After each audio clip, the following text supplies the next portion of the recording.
Bachelor পয়েন্টে অভিনীত কাবিলার মা অভিনেত্রী গুলশান আরা আহমেদ আজ মঙ্গলবার 15 এপ্রিল সকাল 6টা 40 মিনিটে তিনি শেষ নিঃশ্বাস ত্যাগ করেছেন। ইন্না নিল্লাহি ও ইন্না ইলাইহি রাজিউন।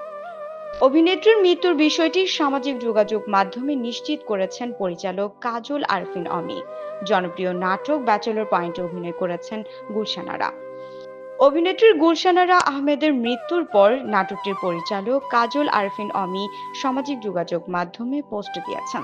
তিনি লিখেছেন, ব্যাচেলর পয়েন্টে উনি কাবিলার আম্মা নোয়াখালীর চেয়ারম্যান চরিত্রে অভিনয় করেছেন। আপনাকে আমরা মিস করব আপা। আল্লাহ পাক ওনাকে জীবনের সমস্ত গুনাহ মাফ করে জান্নাতুল ফেরদাউস নসিব করুক, আমিন।